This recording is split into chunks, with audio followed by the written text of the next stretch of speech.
பொது சுகாதாரம் மற்றும் நோய் தடுப்பு மருந்து துறையில் வேலைவாய்ப்புக்கான அறிவிப்பு வெளியிட்டிருக்காங்க. மாவட்ட நல்வாழ்வுச் சங்கம் சேலம் சார்பாக தேசிய சுகாதார திட்டத்தின் கீழ் சேலம் அரசு மருத்துவக் கல்லூரி மருத்துவமனையில் காலி பணியிடங்கள் வெளியிட்டிருக்காங்க. இதில் பார்த்தீங்கன்னா மெடிக்கல் ஆஃபீஸர் சித்தாக்கு ஒரு காலி பணியிடம் இருக்குது. மாத ஊதியம் 60,000 ரூபாய். கல்வி தொகுதி பார்த்தீங்கன்னா எம்டி இன் சித்தா முடிச்சிருக்கணும். அடுத்தது யோகா ப்ரொஃபஷனலுக்கு ஒரு காலி பணியிடம் இருக்குது. மாத ஊதியம் 28,000 ரூபாய். கல்வி தகுதி BNYS முடிச்சிருக்கணும்.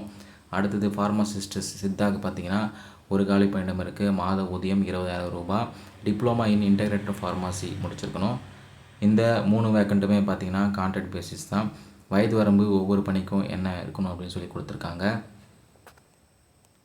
விண்ணப்பதாரர்களுக்கு சில நிபந்தனைகளை கொடுத்துருக்காங்க. என்னென்னு பார்த்தீங்கன்னா, இந்த பதவி முற்றிலும் தற்காலிகமானது, எந்த காலத்திலும் பணி நிரந்தரம் செய்யப்பட மாட்டாது, பணியில் சேருவதற்கான சுய விருப்ப ஒப்புதல் கடிதம் அளிக்க வேண்டும் அப்படின்னு சொல்லியிருக்காங்க. உங்களுடைய விண்ணப்பங்களை அனுப்ப வேண்டிய முகவரி பார்த்தீங்கன்னா, நிர்வாக செயலாளர், மாவட்ட சுகாதார அலுவலகம், மாவட்ட நலவாழ்வுச் சங்கம், பழைய நாட்டாண்மை கட்டிட வளாகம், சேலம் மாவட்டம் 636-001 என்ற முகவரிக்கு அனுப்ப சொல்லியிருக்காங்க. சேலம் மாவட்டத்தோட அதிகாரப்பூர்வ இணையதள பக்கத்தில் விண்ணப்ப படிவம் இருக்குது. அதை நீங்கள் பதிவிறக்கம் செஞ்சு உங்களுடைய சான்றிதழ்களை இணைத்து அனுப்ப சொல்லியிருக்காங்க. இந்த பதவிக்கு விண்ணப்பிக்க கடைசி தேதி பார்த்திங்கன்னா ஜனவரி 9 மாலை 5 மணி வரைக்கும் கொடுத்துருக்காங்க. அதுக்குள்ளே உங்களுடைய தபால்களை பூர்த்தி செஞ்சு நேரிலேயோ அல்லது விரைவு தபால் மூலயமாவோ அனுப்பலாம் அப்படின்னு சொல்லியிருக்காங்க.